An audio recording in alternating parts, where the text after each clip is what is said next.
할렐루야.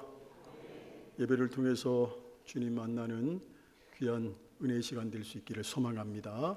우리 서로 인사 나누시겠습니다.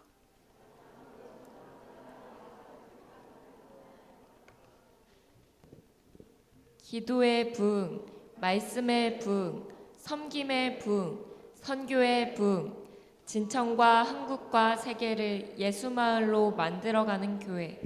아멘. 세리레위가 부름을 받았습니다. 세리라고 하는 직업은 굉장히 독특한 위상을 갖습니다.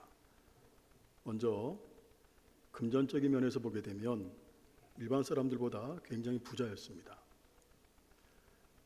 예수님 당시 이스라엘을 지배하던 로마는 세금을 거두어 드리는 데 있어서 굉장히 편리한 방식을 선택했습니다.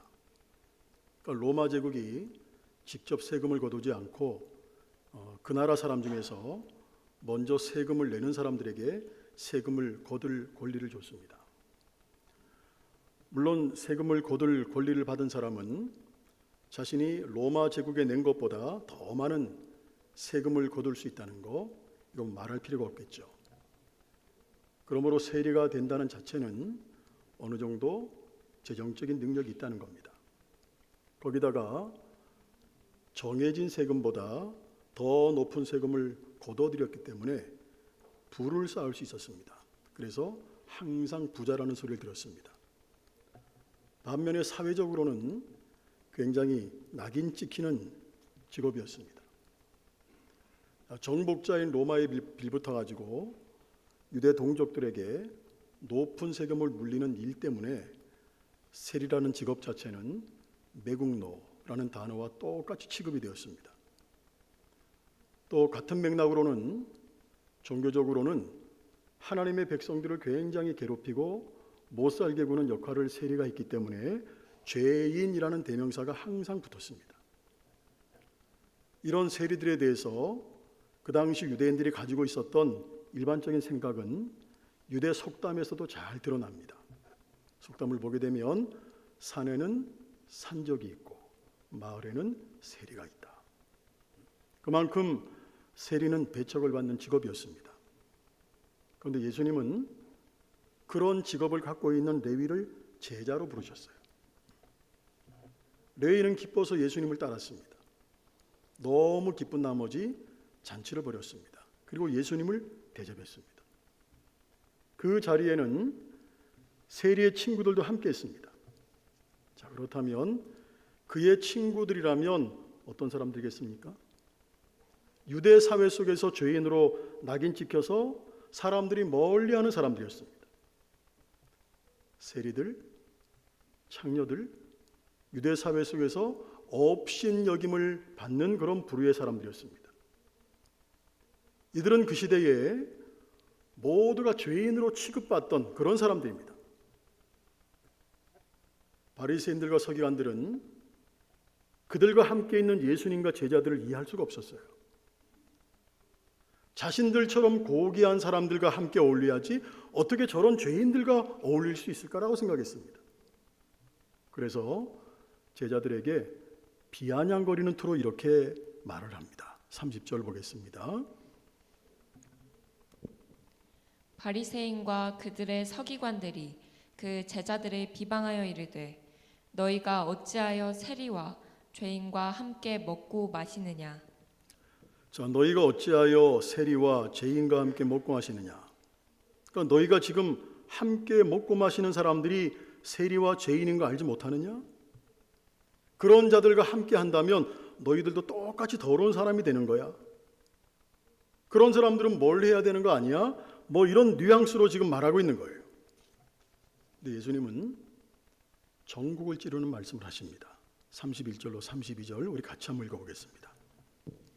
예수께서 대답하여 이르시되 건강한 자에게는 의사가 쓸데없고 병든 자에게라야 쓸데있나니 내가 의인을 부르러 온 것이 아니요 죄인을 불러 회개시키러 왔노라. 아멘. 예수님께서 이 땅에 오신 목적, 거기에 따라서 하실 일을 직접적으로 언급을 하셨어요. 의인을 부르러 오신 것이 아니라 죄인을 부르러 왔다. 단호하게 말씀하심으로 왜 예수님 자신이 죄인들과 함께 있어야 되는 이유, 그 이유를 가름하셨어요. 그러자 그들이 또 질문합니다. 역시 궁금해서 하는 질문이 아니라 예수님 무리의 행보가 너무 이상해서 그런 관점에서 하는 질문이에요. 질문은 뭐냐면, 세례 요한의 제자들이나 바리새인의 제자들은 자주 금식하며 기도하는데 왜 예수님의 제자들은 먹고 마시기만 하냐는 거예요. 그러자 예수님께서 단호하게 말씀하십니다. 37절로 39절이에요. 우리 다시 한번 읽어보겠습니다. 새 포도주를 낡은 가죽 부대에 넣는 자가 없나니 만일 그렇게 하면 새 포도주가 부대를 터뜨려 포도주가 쏟아지고 부대도 못 쓰게 되리라. 새 포도주는 새 부대에 넣어야 할 것이니라. 묵은 포도주를 마시고 새 것을 원하는 자가 없나니 이는 묵은 것이 좋다 함이니라. 자, 이 말씀의 의미가 뭡니까? 새로운 복음이, 예수님이 오심으로 새로운 복음이 시작되었는데 그것을 받아들이지 못하고 여전히 율법 아래 갇혀 있는 사람들, 그 사람들을 책망하시는 거예요. 예수님이 이 땅에 오심으로 새로운 복음의 시대가 열렸는데 여전히 바리새인들, 여전히 서기관들은 낡은 율법이 좋아, 전통이 좋아, 율법이 좋다면서 받아들이지 못하는 것을 예수님이 지금 꼬집고 있는 거예요. 새 포도주가 복음이라면 새 부대는 새로운 형식을 말합니다. 그리고 새로운 복음은 낡은 것이 아니라 새로운 형식으로 담아야 된다고 주님 지금 말씀하고 계신 거예요. 같은 내용을 이어서 또 말씀하세요. 바로 앞에서 새 옷과 낡은 옷으로도 예수님 말씀하세요. 그러니까 새 옷을 찢어서 낡은 옷에 붙이는 일은 새 옷도 망치는 거고 낡은 옷도 망친다는 거예요. 뭔 얘기예요? 새로운 복음의 시대에 맞게 새로운 정신, 새로운 의식, 새로운 방식을 가지라는 거예요. 오늘은 이 말씀을 우리가 한번 실천적으로, 제가 지금 내용을 설명해 드렸는데 실천적으로 생각해 보겠어요. 오늘 저와 여러분들은 이미 복음을 맛봤습니다. 다시 말하면 새 술에 취했습니다. 그럼에도 불구하고 여전히 낡은 부대를 찾는 모습을 우리가 버리지 못하고 있다는 거예요. 본문에서 그런 모습을 바리새인 서기관들을 통해서 볼 수가 있는데 우리가 하나씩 살피면서 복음에 맞는 새로운 방식을 만들어가는 여러분 될 수 있기를 소망합니다. 먼저 우리는 끼리끼리라고 하는 낡은 부대를 버려야 된다는 거예요. 자, 레위가 초청한 사람들은 그 당시에 아웃사이더입니다. 레위 자신도 그런 부류의 사람이고 그와 함께하는 사람들이 다 그런 부류의 사람들이었어요. 그런데 이들이 모이는 것조차 불쾌해하는 사람들이 있었습니다. 그리고 우리 자신들은 그들의 모임에 들어가지 않은 것을 너무 다행이다라고 생각하는 사람들이 있었습니다. 바로 바리새인과 서기관들이었습니다. 바리새인과 서기관들은 세리와 죄인들이 모여서 하는 행동들이 달갑지 않았습니다. 그럼 바리새인들, 서기관들이 뭐 하는 사람들이죠? 주로 율법을 전수하거나 율법을 지키려고 굉장히 노력하는 사람들이에요. 주로 바리새파에서 나왔던 서기관들은 성경을 필사하는 일을 했습니다. 그러니까 말씀을 굉장히 소중하게 여기는 사람들이에요. 이렇게 바리새인들과 서기관들은 율법을 지키기 위해서 남다른 모습을 가진 사람들이었다는 거예요. 근데 문제는 뭐냐? 그런 엄격함으로 인해서 다른 사람들과 좀처럼 어울리지 않았다는 거예요. 이게 문제야. 율법에 의하면 부정한 것을 만지는 사람도 부정해집니다. 마찬가지로 세리와 죄인들과 함께 무엇을 하면 자신들도 그들처럼 부정해진다는 생각을 바리새인들은 갖고 있었어요. 그래서 바리새인과 서기관들은 자기들끼리만 무엇을 하려고 했습니다. 그러니까 다른 사람들과 융화되려고 하지 않았다는 거예요. 이처럼 오늘 본문에서 예수님에게서 새 술은 새 부대에 담아야 된다 책망을 들은 바리새인들은 자기들끼리만 무엇을 하려고 하는 특성을 가지고 있었다는 거예요. 끼리끼리만 무엇을 한다? 이것이 바로 낡은 부대를 버리지 못하는 행위입니다. 살아계신 하나님 앞에서 죄인임을 발견하고 그 죄를 자복하고 십자가의 은혜를 받는 일에는 차별이 없다는 사실 믿을 수 있기를 소망합니다. 바리새인 서기관들이 율법을 잘 지키려고 노력한 거 바람직해요. 하지만 그것 때문에 다른 사람들과 함께 할 수 없는 것, 이건 낡은 가죽 부대를 고집하는 거예요. 세술은 새 부대에 담아야 하듯이 잘하는 사람들끼리만 모이는 것이 아니라 나하고 다른 사람도, 서로 다른 사람도 우리가 포용하고 배려하고 함께하는 모습이 돼야 된다는 거예요. 오늘날도 마찬가지예요. 오늘 교회 안에서도 이상하게 끼리끼리 모이는 현상이 나타납니다. 그리고 끼리끼리 모이는 데는 이상한 명목들이 다 동원이 됩니다. 여러분, 교회 속에는 남성교회가 있고 여성교회가 있고 석회가 있고 여러 소그룹이 있습니다. 그런 모임들이 왜 존재하는 거죠? 이런 모임은 모두가 소그룹을 통해서 보다 효과적인 활동을 함으로 교회를 세워가는 데 도움을 주기 위해서 모이는 겁니다. 그런데 이런 모임 자체가 하나의 집단화가 된다는 거예요. 하나의 집단화가 되어서 다른 기관, 다른 모임에 대해서 아랑곳하지 않고 자신들만 생각하는 경향이 오늘 교회 속에 있다는 거예요. 이렇게 끼리끼리 무엇을 하려고 하는 것이라면 이런 소그룹은 사실 의미가 없는 겁니다. 어떤 교회는 특정 부류의 사람들만 모이는 모임도 있습니다. 뭐 특수한 선교를 위해서 모이는 거 이해할 수 있어요. 그런데 이렇게 특정 집단으로 교회가 이루어지는 것 바람직한 거 아닙니다. 교회는 말 그대로 누구나 다 들어올 수 있어야 됩니다. 교회는 말 그대로 누구나 품을 수 있어야 됩니다. 교회는 말 그대로 누구나 함께 할 수 있어야 됩니다. 나하고 맞는 사람들, 끼리끼리 모이는 교회라면 그것은 낡은 부대를 고집하는 것에 지나지 않습니다. 교회 속에는 여러 소그룹들이 있습니다. 그러나 따라합니다. 모두가 한 교회.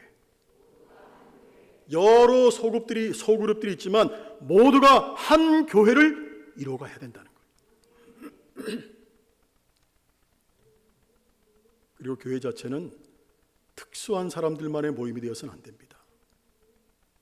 오히려 연약하고 버림받는 사람들에게 더 열려있는 교회가 되어야 된다는 거예요.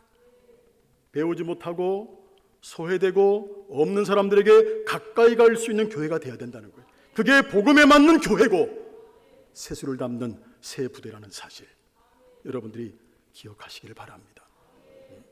두 번째는 우리는 의인이 아니라 죄인을 찾아가야 된다는 거예요. 성적 취향이 동성에게 있는 한 청년이 있었어요. 그러니까 동성애자입니다. 어느 누구한테 말할 수 없는 고민이잖아요. 고민하다가 부서 목사님을 찾아갔어요. 그랬더니 부서 목사님이 그 고민을 다 듣고 난 다음에 이렇게 말을 했어요. 어느 누구한테도 이런 말 하지 마세요. 이익될 거 하나도 없습니다. 그리고 우리 교회에 나오지 않았으면 좋겠습니다.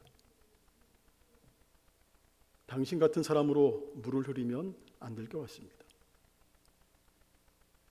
이 청년은 고민하다가 어렵게 고백한 거예요. 그 고백을 한 이후에 더 이상 교회를 나올 수가 없게 되었어요. 아마 교회에서 나는 동성애자입니다, 이렇게 자연스럽게 이야기할 수 있는 사람들은 거의 없을 거예요. 그러므로 고백해온 청년을 공개적으로 드러내지 않고 교회를 나오지 못하게 한 거, 어쩌면 목사님 자신은 나는 할 일을 했다라고 생각할 수 있을 거예요. 하지만 한편으로 생각해 보면 목사님의 처신이 지혜롭지 못했다는 생각이 들어요. 왜냐하면 비록 동성을 향한 성적 취향을 가졌다 할지라도 그 사람을 위해서 기도할 수 있잖아요. 그 사람을 위해서 신앙지도 해줄 수 있잖아요. 그러면 동성애가 하나님이 기뻐하시지 않는 죄구나, 이걸 깨닫고 주님이 말씀하신 원리를 따라서 걸어갈 수도 있지 않겠습니까? 결국 뭡니까? 정죄한 것밖에는 아무것도 한 것이 없어요. 여러분, 오늘 교회 속에 거룩한 사람들만 모여 있으면 교회가 어떻게 될까요? 이미 거룩한 자는 신앙을 잘 유지하면 되는 겁니다. 오히려 교회 안에는 자꾸 죄인들이 들어와야 된다는 거예요. 죄인들이 들어와서 예수님 만나고 죄사함 받고 변화받는 역사들이 교회 속에 나타나야 된다는 거예요. 그러기 위해서 교회는요, 끊임없이 죄인들을 품어야 되고 죄인들을 찾아가는 공동체가 되어야 된다는 거예요.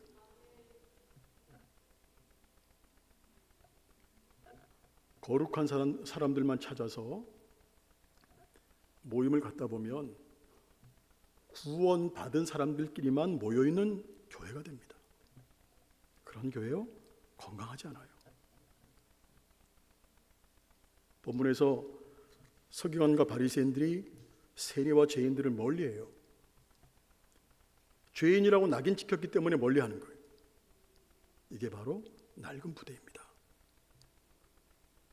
여러분, 예수님께서 이루어 주신 복음, 예수님이 이루신 복음, 가난하고 소외되고 약한 사람들을 찾아가는 거예요. 버림받은 사람들을 찾아가는 겁니다. 우리가 전도하다 보면 나 같은 사람도 구원받을 수 있어요? 이렇게 질문하는 사람들이 있어요. 나도 교회 나가면 됩니까? 나 같은 사람도 구원받을 수 있어요? 나 같은 사람도 예수 믿으면 됩니까?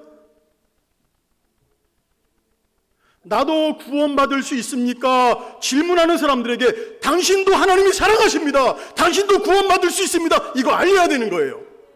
이게 세부대입니다.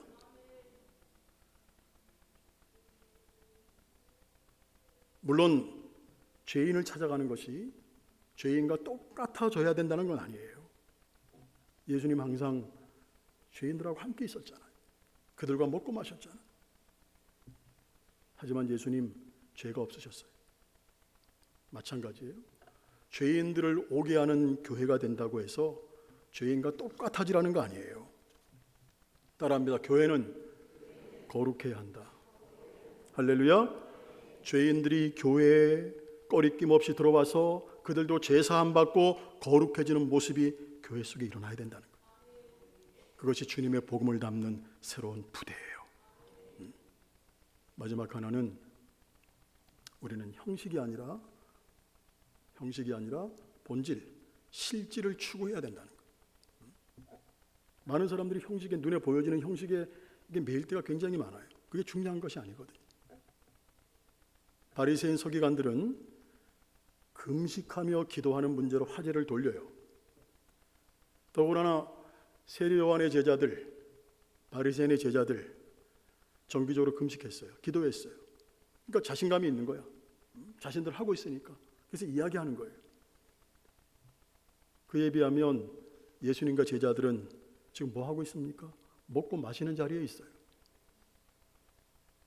정기적으로 금식하고 기도하는 자신들의 눈으로 예수님과 제자들을 바라보니까 저 사람들은 금식하고 기도하고 거리가 먼 사람들이야. 경건성이 없는 사람들이야. 이렇게 느껴졌어요. 여기에 대한 주님의 대답, 조금도 흔들림이 없습니다. 34절입니다. 보겠습니다. 예수께서 그들에게 이르시되 혼인집 손님들이 신랑과 함께 있을 때에 너희가 그 손님으로 금식하게 할 수 있느냐? 예수님 반문하셨어요. 이 말씀은 지금이 금식하며 기도할 때인가를 분별하라는 거예요. 지금은 신랑이신 예수님, 당신이 친히 와 계시기 때문에 기뻐할 때라는 겁니다. 복음이 이루어진 것을 기뻐할 때라는 거예요. 그래서 주님 이어서 35절 이렇게 말씀하세요. 35절 같이 읽겠습니다. 시작. 그러나 그날에 이르러 그들이 신랑을 빼앗기리니 그날에는 금식할 것이니라. 주님을 잃는 때가 되면 그때가 있는데 당연히 그때는 슬퍼하고 금식해야 된다는 거. 자, 주님께서 지적하신 거 잘 보셔야 됩니다. 주님께서 지적하신 것은 금식하고 기도하는 자체가 잘못되었다는 것이 아니에요. 금식하며 기도하는 것을 습관처럼 하면서 그것 가지고 사람들을 정죄하고 자신의 신앙을 나타내려고 하는 교만함, 그걸 주님이 지금 지적하신 거예요.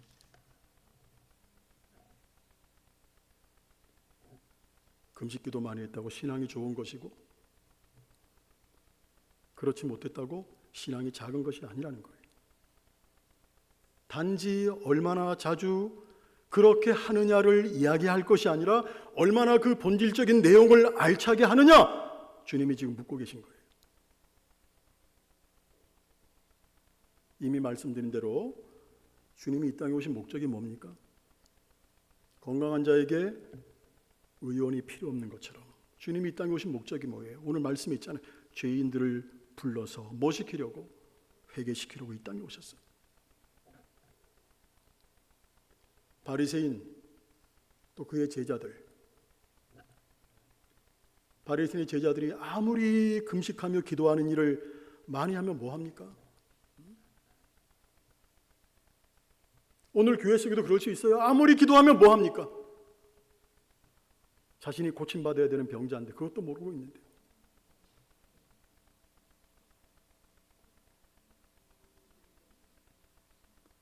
바리새인 제자들이 아무리 금식하며 기도하는 일을 많이 하면 뭐 하겠어요? 그들은 자신들이야말로 고침받아야 되는 병자라는 사실을 모르고 있어요.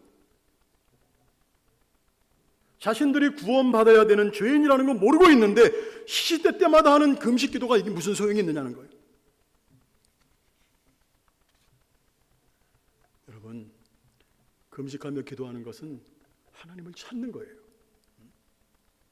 금식하며 기도하는 것은 하나님 앞에서 내 모든 것을 포기하는 겁니다. 그게 금식이에요.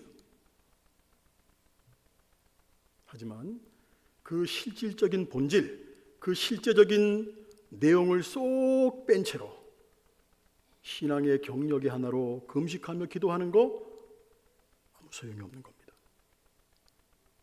그러므로 자신들을 드러내기 위해서 형식에 빠져 있는 금식과 기도는 낡은 부대입니다. 할렐루야.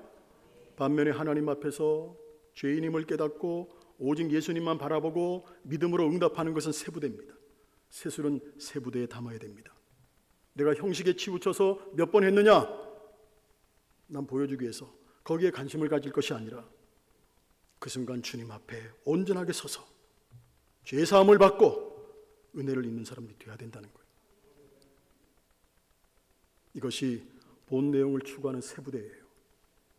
성도 여러분 따라합니다. 새술은 새 부대에 담아야 한다. 할렐루야. 예수님이 이 땅에 오심으로 복음이라는 새술이 우리에게 주어졌어요. 그렇다면 서기관과 바리새인들이 가졌던 낡은 부대와 같은 것들 지금까지 놓지 못해서 절절매서는 안 된다는 거예요. 끼리끼리가 아니라 모두가 함께하는 새 부대를 가져야 됩니다. 의인만 찾아서 기뻐할 것이 아니라 죄인들을 찾아서 안아주고 그들이 구원에 이르게 해야 된다는 거예요. 형식에 매이는 것이 아니라 예수님을 간절하게 만나야 됩니다. 우리의 신앙이 이렇게 새로운 모습으로 항상 깨어 있는지 늘 돌아볼 수 있기를 주님의 이름으로 축원합니다. 네, 기도하겠습니다.